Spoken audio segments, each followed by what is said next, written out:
we have to coordinate 3 outfits. So. Well, we're honored today to have Mr. Lloyd R. Olson from Morganville, Kansas, who was born the 6th month, the 15th day, and the 25th year. You're a year older than I am. How about that? Yeah. And he spent time in the Air Force. I'm Oris Kelly. I'm the interviewer. And we have as our producer and cameraman, Ray Kurtz. And Lloyd, we're just going to have kind of an informal talk here. And we'd like to start off and have you tell us a little bit about where you grew up, who your parents were, and how you happened to get into the service. We'll start with that. Well, I should dedicate this to my parents. Their name was Emil and Hedvig Olson, pure Swedes. They came from the homesteaders. Their folks were homesteaders, and they grew up, I would say, in a really productive time of the United States. And as we progressed along, there was 2 brothers ahead of me and 1 behind me. So they didn't look out too good. They had all boys. Yeah. So your mother was outvoted on every issue. Right. She had a lot of work to do. Yeah. Now, was your dad a farmer? Yes. Yeah. So, okay. Now the next thing, you remember your name, rank, and serial number? Yes, I sure do. Yeah, 17168, 103. 103. Okay. Yeah, and of course, private. But you attained the rank of sergeant. Yes, we finally did. Where were you on Pearl Harbor Day? I was over. Of course, we went to church that morning, and our radio wasn't working, which wasn't unusual because we had battery radio out there on the farm, you know. And went over to a neighbor, and he had a Water Boy Kent. I remember that, and it was working. And that afternoon we come in, their mother, you know, picked us some lunch, and we came in the house and tell them about Pearl Harbor. And of course, their dad was in World War I. He never got out of the United States, but so he was familiar with the Army, and of course they had boys too, and so they was pretty concerned. So you had 2 older brothers and 1 younger. Yeah. So all of you were pretty ripe for service. The 3 of us were. The other one was way younger, born in probably 33. Well, how did you happen to get into the service? What are the circumstances? Well, I'll have to back up there. Okay. Going to grade school, why,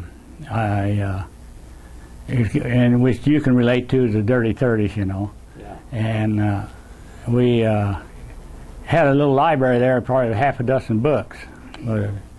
And one of them was a book on Limburg.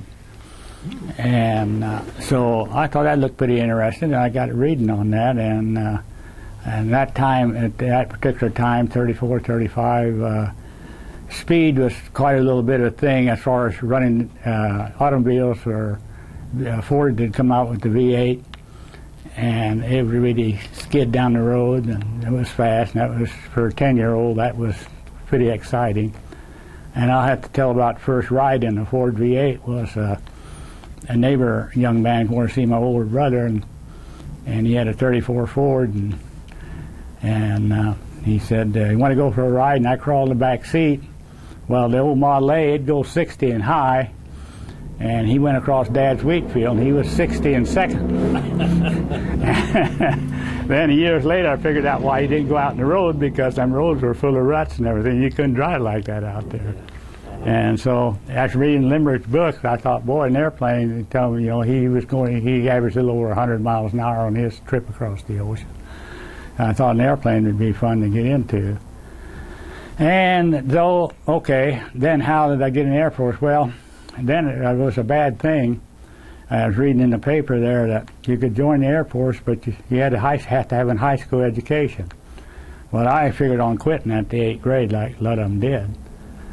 So I had to force myself to go to high school, and of course walk 4 miles and ride a bicycle and that to get there, and which helped. And when I was 17, I enlisted in the cadet program, and you could kind of choose what you want to try to take, and you take tests for it. And I wanted to be engineer on the 17. By that time, the 17s were starting to bomb Germany, you know.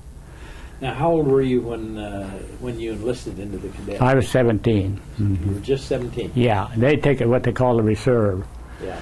But you had to pass the test, that's the first thing, and the health test was pretty strict for that.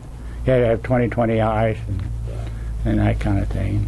But and you passed it all? Yeah, I lucked out and passed it. And I hopped a cattle truck and got a ride to Kansas City to take the written test at Wyandotte Courthouse. And I'd never been out of the township hardly, but I rode down and stayed overnight, and where the trucker stayed down at the Exchange Building down there in Kansas City, and then I rode with the truck back, and then the fiscal was taken at Fort Riley, I believe it was. Yeah. So. And then, what was? Do you remember the date that you entered the Air Force to start the program? Yeah, it was in November of '43. November 43. Yeah, in that. Yeah, that exact date, but latter part of November. And where did you go? Well, we went to Amarillo, Texas, for basic. How did you get down there? You know, that's a good question. Oh, I had to get to Fort Riley on myself, and had another physical. Yeah. And then the Army took care of it. But my brother was home, and he went with me to Kansas City because I'd never been to Kansas City. Yeah. And were you scared, anxious? Yeah, well, I'd say anxious because I wasn't scared, but I was anxious because I didn't know. And you know, and then to get slapped right in there at Fort Riley, which you probably went through, they really give you the runaround. Yeah. Yeah. Sure. So, and then from you went down to Amarillo then for training. Mm-hmm. And what kind of training did you get? Remember anything about well, it's regular infantry training. You see, that was the Army Air Force. They were connected with the Army. They should have never been connected with the Army, as far as I could say. Yeah. But they done the same thing as the Army. You know, we had the hikes and all that stuff. But it didn't bother me any because I'd worked on running on the trashing run, pitch bundles that summer. Sure. And so, you were in shape. Yeah, I was in shape. I couldn't figure out why them guys get tired. Then the Army, they would they rest every 10 minutes, every 10 minutes out of every hour. Yeah. That was stupid, I thought. We never done that either, you know. So, that's right. So it was quite a shock. Yeah. Yeah. And then after you finished kind of the basic training that you had to take, where were you sent next? Well, we took all these tests, and I'd passed the test for be engineer on any plane. I mean, but you had to go to mechanic school to get that. Yeah. And I got shipped to school, which was on the other side of Amarillo, airplane mechanic school, and it was about 30 of us in that barracks or so. And we never did start, and we couldn't figure that out. So one day they come along. Well, the first thing they did, I don't think they knew what to do with us. We thought first they'd wait for the class to start. And after formation, they'd come up and put us on detail. Well, then we got smart after formation, and we'd disappear around. And they didn't want us in the barracks. That was the object. So we'd go to day room and hide out and go to mess. And about a week of that, and then finally they said they reclassified. They wanted clerks, and all those guys that went to little high school, we'd taken typing, and that was the first thing. Yeah. And I didn't want to take typing, but I had to get enough credits. Yeah. And so we got out there, and now my two friends would got to be real good friends, Herschel Ballinger and this Murphy, and I flunked the test on perfect. You did on purpose. Yeah. And I had an interview with the sergeant. I'll never forget that. And I thought, boy, I'm going to get out of this. And he said, "You sure done poor, but I'm going to make you a clerk anyhow." And he stamped on. So they sent it up to South Dakota, and though I got a job on the line shack, working in a line shack down there for a lieutenant, and I worked one shift. And I asked him next shift if I could go out on the line. It was about zero weather. I said, "I come from a farm. I love to work on airplanes." And boy, he assigned me out there. And as luck would have it, the crew chief he really knew that airplane. I learned a lot. We'd run up the engines and change engines. And our plane happened to flew more hours that next month than any other on the base, so I got promoted to PFC right off the bat. So I was really climbing the ladder. So you were working towards being a plane engineer. Yeah. But you hadn't had the training. I hadn't had the training. Yeah. But you got it on the job. Yeah, and which being the mechanic's helper is fine. And another thing, the guys who'd been through school still didn't know how to safety wire. You know, every bolt was safety wired on them things, and you had a wired opposite so don't unscrew. The tap wouldn't unscrew. You had an inspector come along, and he always inspect that, and then of course clip the wire, and the guy'd have to do it over. And of course that didn't bother me because I was used to, you know, mechanics. So we got along good. But then one day, my buddy come down. We'd always play pool whenever we got a chance. That's the only recreation we had. And he said, you know, orders come through the headquarters up there, and he was assigned headquarters. He said that they want volunteers for gunnery. He said, I signed up. And I said, by God, I'll go up and sign up too. So I went up and signed up. And nothing come of it. So, and all at once we got shipping orders to go to Dalhart, Texas. And here, there's 30 of us. Here we were again. And they was all clerks except me. And I was the big shot, the PFC, and they put me in charge. And I never wanted to be in charge of nothing. But he said I could get a helper to handle the tickets and everything. And so I picked up, of course, Herschel. He helped me then. And we got to Denver, and I got reading the orders, and it said in there that report upon arrival. Didn't have no time, so we stayed in Denver a couple hours. And the guys promised they'd be back, and they were. And we went on to Dallas. Well, they didn't know what to do with us. And so we laid around there a couple of days, and they finally started, they'd give us basic training over again. So I had to go through that. And this time it was really rough because we had a washed out West Pointer for our instructor. And I was soft this time, so it was rough. Yeah. But eventually what they was doing, the B-29s had just come out. And they shipped us to Pratt, Kansas to join the B-29 new outfit. And that's what it's needing all these clerks for, because, you know, the Air Force is growing so fast they needed clerks. But they got my number down there as a mechanic, MOS. And so when they looked at MOS, they put me, and they had one B-17, and they put me in as crew chief on the B-17. Now, about what month was this? This is probably getting into May, June of '45, before the invasion in there somewhere. Because I was home here, you know, in the invasion. Of 44? Yeah, of 44, yeah. Mm-hmm. And anyhow, I walked down the line. The Army had maybe this is getting boring, I know, but I thought the Army had a good system. They had the officer in charge of the line, and then you had a line chief out there that walked up that kept tab of things, and then you had the crew chief in his planes. I walked down there to him, and I asked him about that B-17, and the only one there, and I told him what they'd done. Well, I said, I really wasn't qualified, I didn't think. Well, he said, well, we'll help you out. And I guess he kind of needed help. And so I come find out, well, that was officers used that B-17 to go party and stuff. That's what that was kept around there. So we'd gas it up and get ready, and it run fine. It wasn't no big deal. And one day, it's going to go to New York.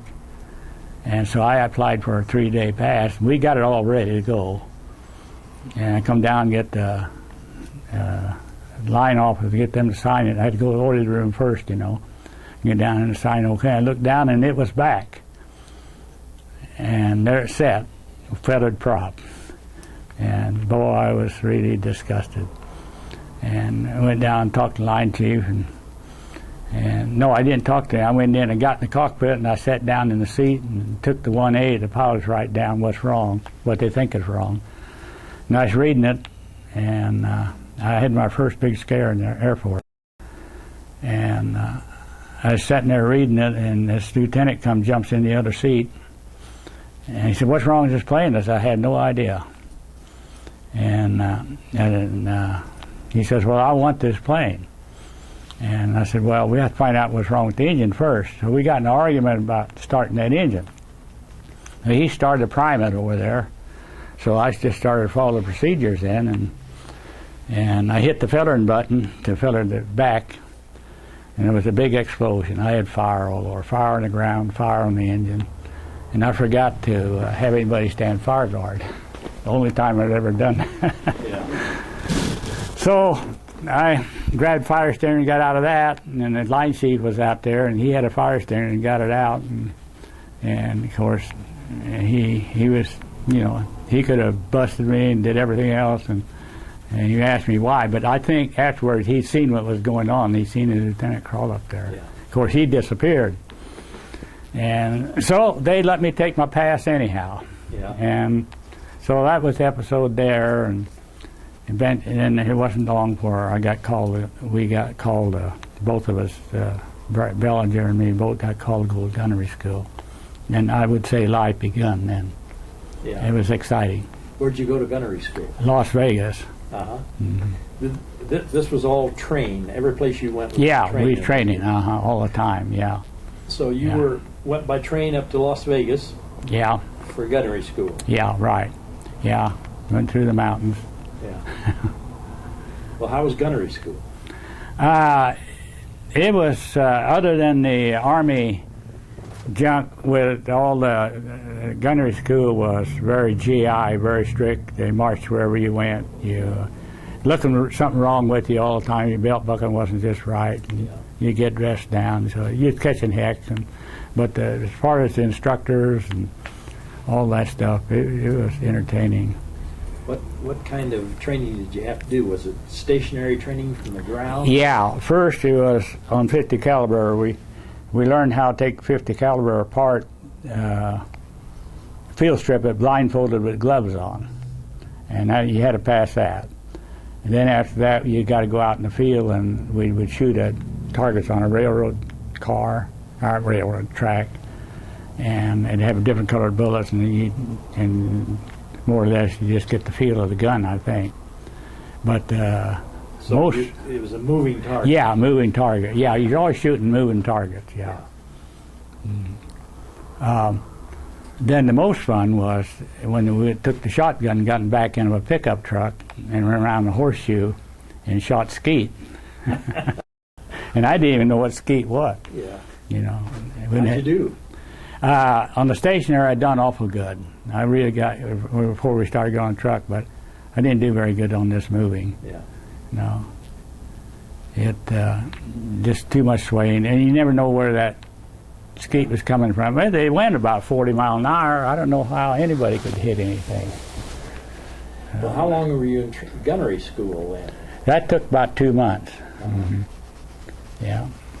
And did you fire at any sleeves pulled by airplanes? Yeah, yeah. The last 2 weeks we did a lot of that, and then on the turret, I was, I'm getting ahead of myself here. When we went to gunnery school, the first thing I took on an orientation flight, and the ones that were like radio operators, they knew what gun he's going to fire, and the engineer fired the top turret up there, so he knew one. But the others, they pointed to them. Well, it come down to the ball turret. Nobody would take it. Yeah. And so we was going along there, and they get about ready to go back, and I was going to be engineer is what I was going to be, but I was pretty reluctant, and I said, heck, I'll take the ball turret. And my friend, he also had taken the ball turret. So now, when we went to train on the ball turret, we went to the Indian Springs there and flew out of there. Also, we would train in the ball turret hanging down from a shed, and then the lady pilots, they'd come and I guess it wasn't and they'd fly real low and come right at that shack and pull right up over, and we would track them, with film in our gun. And you could always tell when one of the guys, they'd come in a little closer, but I guess the worst job a pilot could have is pull a sleeve target. You ever heard that? Oh, yeah. Yeah, and that was... You never scared any pilots by getting ahead of the sleeve? Well, the first time we went up, we didn't use the turret guns on the sleeves. We fired the waist guns and we had different color bullets in the fire. Well, the guy that went up, we got all lined up to go, and he fired the first blast and he cut the cable.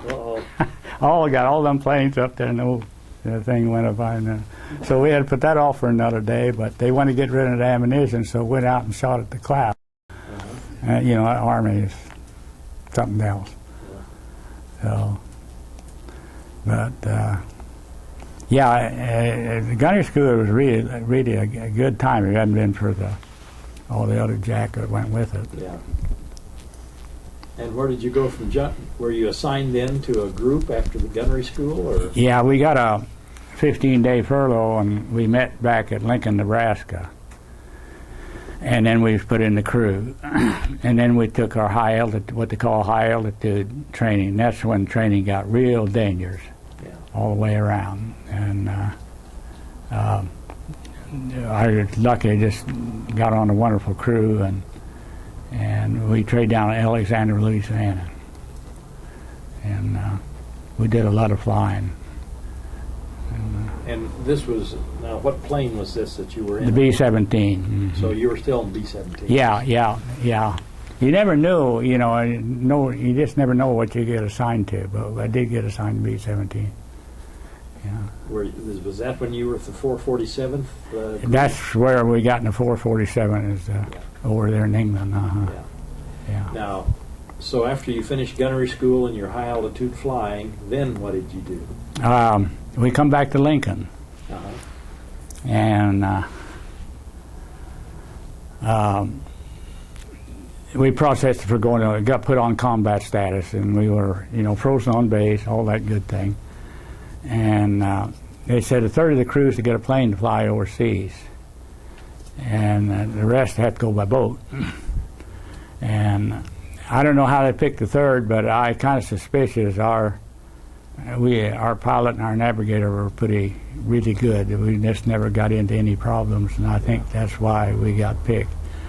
And but anyhow, so you flew over rather than went by boat. Yeah, but we had some fun before we went. They said if we did any bus job, they'd take the plane away from us, and so we took the plane up to check it out. That's what ours was do. They stopped the props and feathered everything. Everything worked. The turret worked. Everything worked perfect. And the plane had 13 hours on it.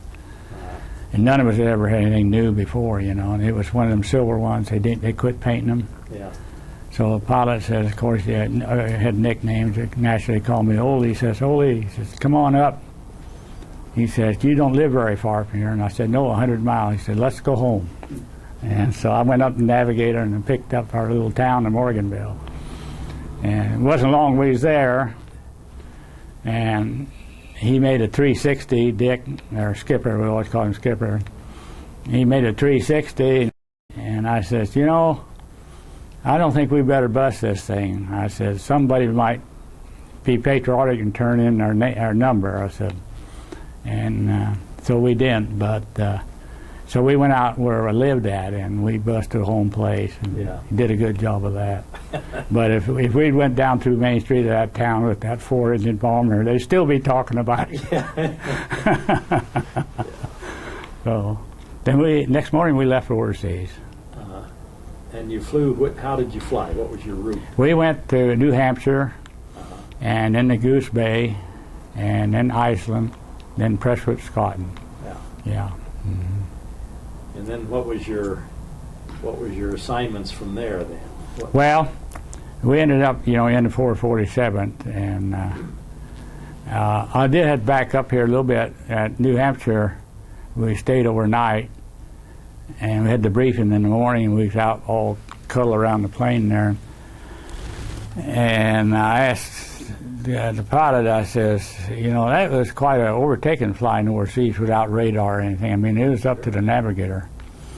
And I says, you think we'll make it? He said Limerick did, so the Limerick name come up again, you know. He said, no reason why we can't. Limerick made it. Yeah. And so we didn't have no mishaps at all on our trip over. We had a little bit coming back, but not going over. So from Prestwick then, what was we went to do? We went to Stone, England, and that was a boys' school there, so we had pretty good. And I don't know, just waited to get it was a pool, waited to get assigned. We had to wait for somebody to get done their missions or get shot down, and which didn't take long. Yeah. And as soon as that happened, why they shipped us to on train by night. We moved at night, so we didn't get to see nothing of England. And at night over the 447. Now, did the crew stay together then? You bet. Uh-huh. Yeah. Well, the officers stayed in their own bunk, you know, their own Sure. part, but Yeah. but we the officer thing all went out the window. That's one thing in the air crew. I mean, our officers had back there in the States, they'd borrow our fatigues and go over to the NCO club in the evening with us if we had an evening. Yeah. And so we had a lot of fun then too. But we did an awful lot of flying in that time, Shannon. Our engineer, I flew as engineer quite a few times, and I didn't know that the 50 years later, our engineer, he'd go AWOL once in a while, and the officer would cover up for him, and I didn't even know it. I thought he got a furlough or something, and they didn't want to know if I'd fly as engineer. And yeah. I know one night, or one day, it was day, we went up on blind fly and snapped the curtains on the window and had an instructor pilot with. And after we got done, we pulled the curtains off, and it was all foggy. We couldn't find the base. And that didn't bother me at all. I wasn't the least concerned. You know, I had this guy, had 50 missions behind him and the instructor. Yeah. Well, he put it in a shallow dive and tried to find the air base. Pretty soon I looked over and he was sweating. So I thought this is going to get kind of rough. Finally, in one of his slow dives, we seen that old beacon out there like that, and we come on in. But I think that's about the closest one we had in training. Yeah.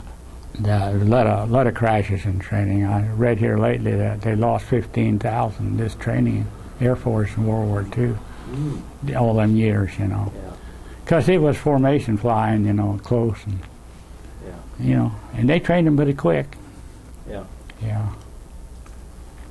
So. Well, what kind of missions, when did you start then missions over to France or Germany? I was just probably there, I got them listed there, but they're in April, first April, last March or 1st April right there. Of 45? Yeah. Mm-hmm. Yeah. Mm-hmm.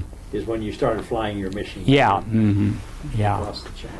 Yeah, we did some training before we, and pilot, he flew co-pilot first with another group, another plane, and I talked to different ones later on the reunion stuff, and they said, well, you know, we lost our pilot on the first mission. And in other words, but that night he come walking in our hut, and we were so glad to see him. Yeah. And the next morning we went on our first mission. And you remember what it was? yeah, and I seen our first plane get shot up right alongside of us.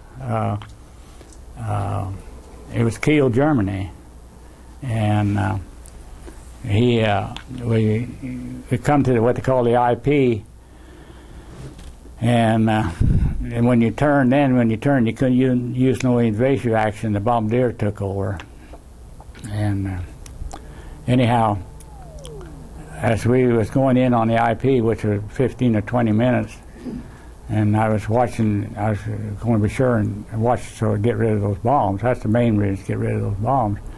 Well, this plane sitting over the side of us, I whirled around there and looked, and all at once was black smoke, and I could just see holes all over the tail of that plane. And it just sat right there. It really gave me confidence. It just sat right there. It didn't bother at all. And ended up, that's one of the group's famous planes. They had flew 90-some missions at that time and never had an abort mission. They took pictures of it in his back and wondered how it got back, you know. And then after that, well, I had great respect for them bomb runs. And so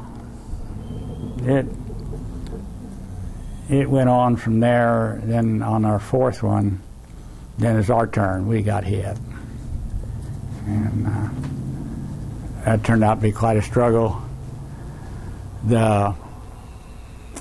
We couldn't keep up the formation, you know, and of course the old story is, you know, they pounced on it. And we had a lot of jets in the air that day. We were warned. They were in fact, I got a paper here that said they had 850, I think. The Germans had a bunch of them up anyhow. Yeah. But two P-51s found us. And that was a beautiful sight. And they had a heck of a time going slow enough to... They had their flaps down and everything else, and they just followed us. Where'd you get hit? Well, we took a hit right in front of my ball there at the bomb bay, and it'd been a fraction, just seconds, it'd been seconds sooner, we would have blew up. And then all the shrapnel went scattered about along the wings, and you got the engine, number one engine, and wounded the pilot, knocked him clear. I didn't know that either till later. Knocked him clear out of the seat, and so we had. When we got back, I looked, and we had two big holes through the bomb bay, great big ones like that through, and none through the door. So that proved it. You know, the bombs were gone. Yeah. We lucked out there, but yeah, going back, it was.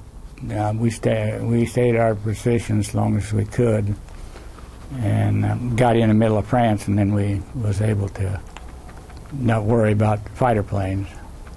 So we was lucky. The early crews, they had to fight their way back, you know.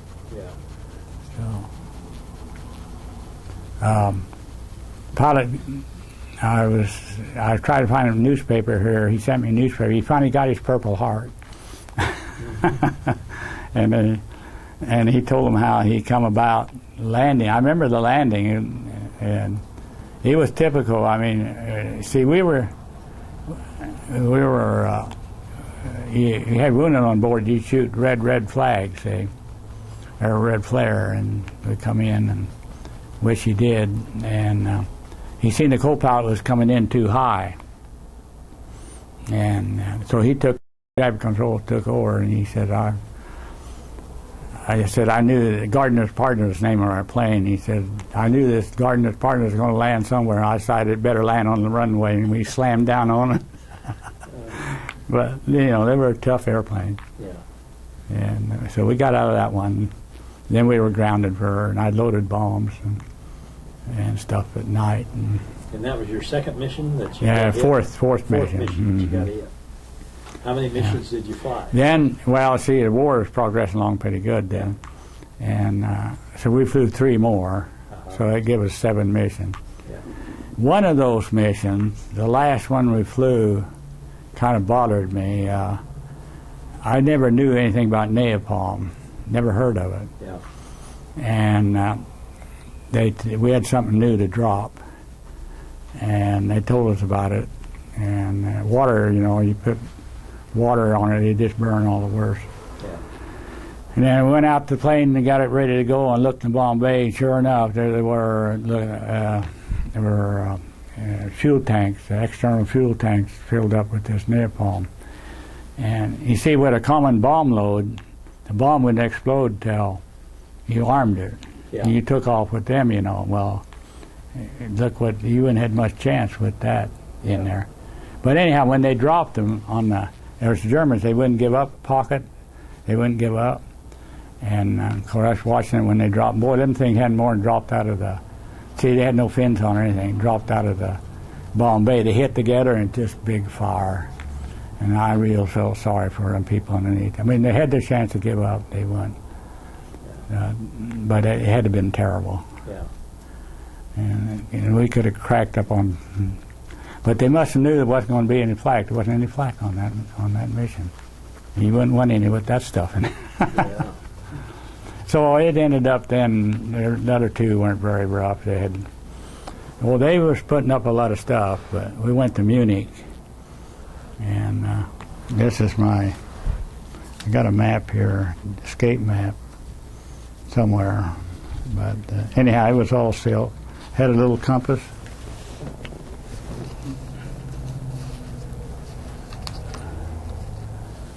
That's a little compass in our escape hunt, you know. Yeah. And you had a little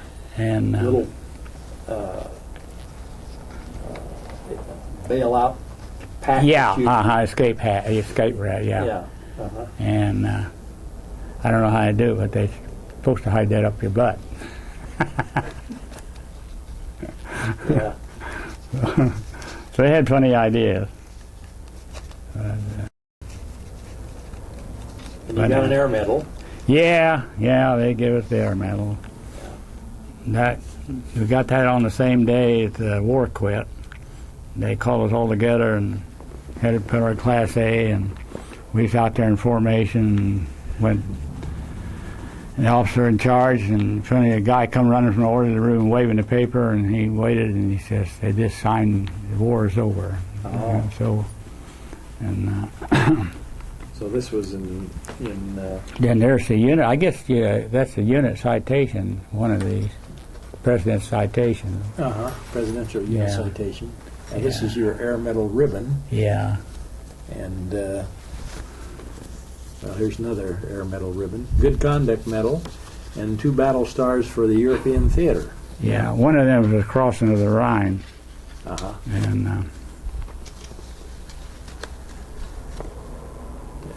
And here's you can read better than I, but here's all these guys got that, and here's what the citation says there. Oh yeah.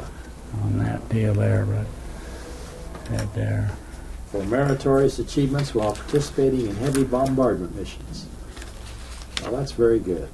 Yeah, and we can't. The crew, you got to have a good crew to survive. Yeah. And here's the pictures. Hold it up in front of you there, so in front of your chest. And this is in training in the United States, and this is how it had changed. It's always so cold. And we got nylon jackets there to wear with our other clothes. And which one are you? Well, of course, I'm right in there. In the center. The ugly one there. Yeah. Yeah. Well, that's great. And you ever have any reunions? Yeah, you bet. Only crew members I ever was able to find was the pilot and the navigator.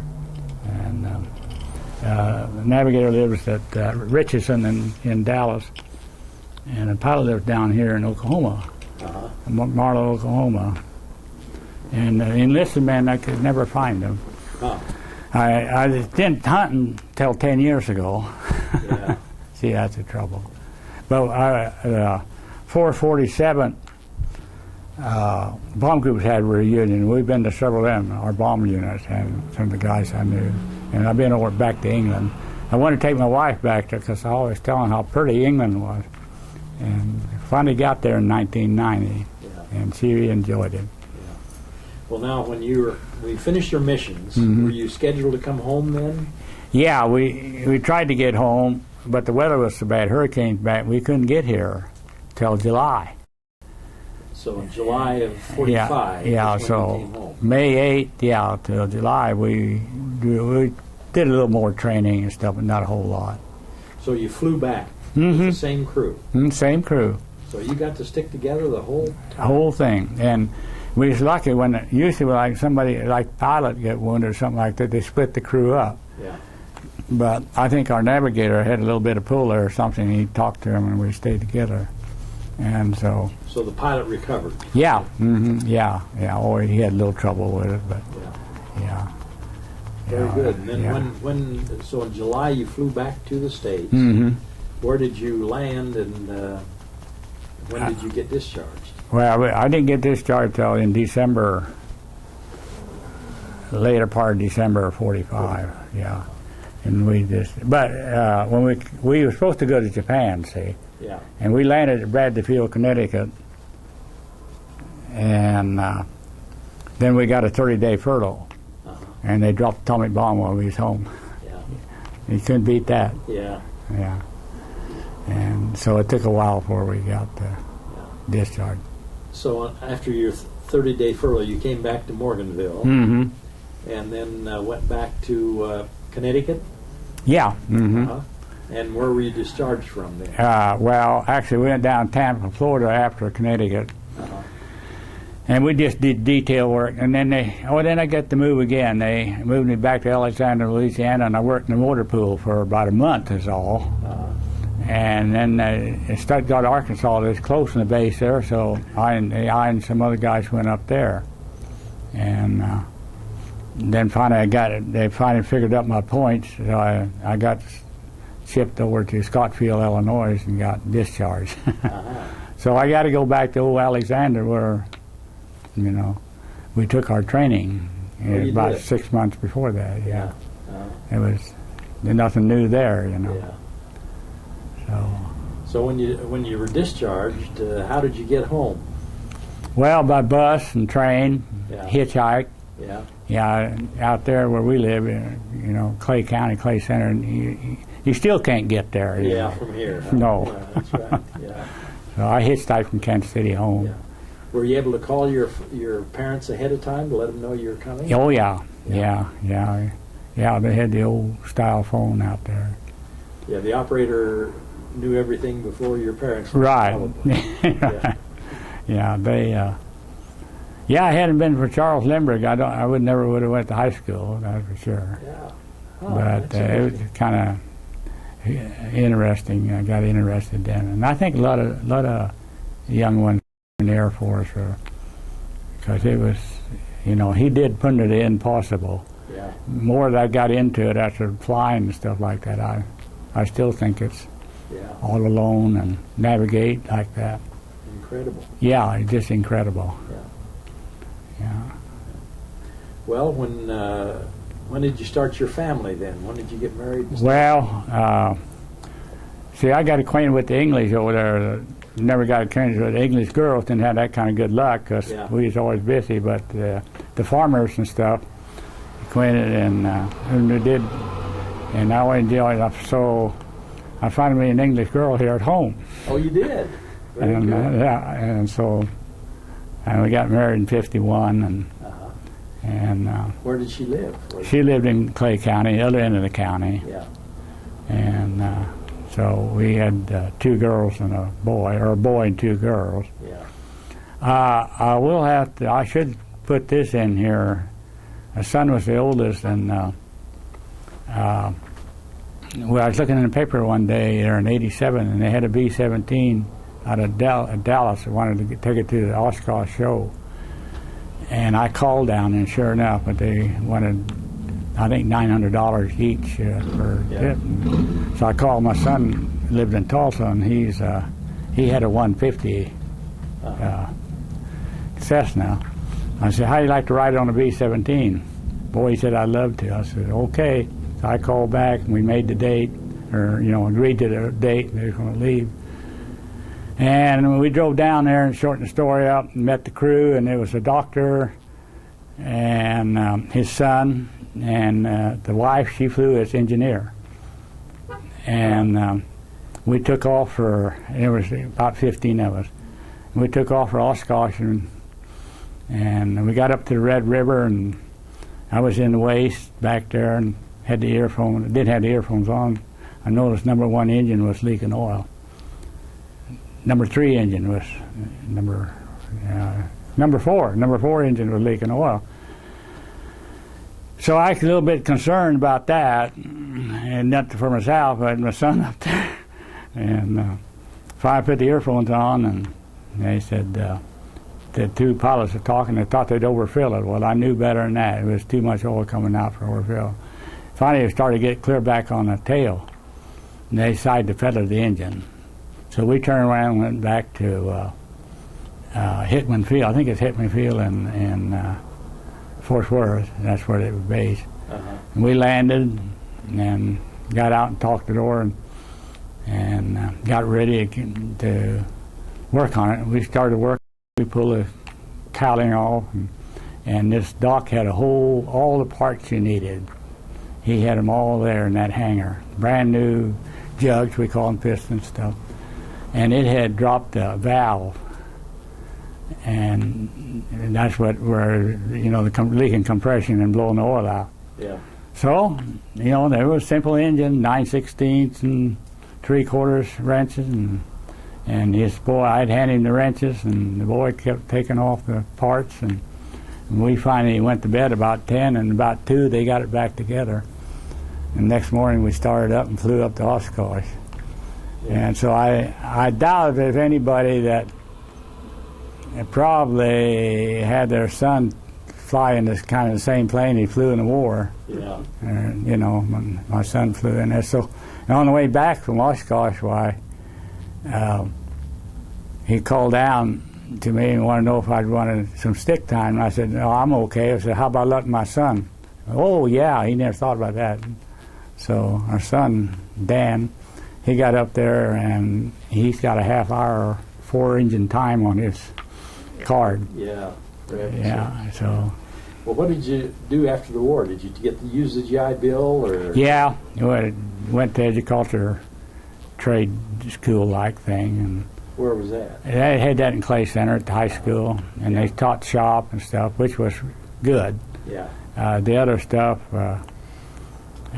he did, like the agronomy stuff, is if he's going to college, you'd have to pass tests and everything. Yeah. Here we didn't. Well, what was your career then? Well, I just went to farming then. Yeah. So you spent your life farming? Yeah. Mm-hmm.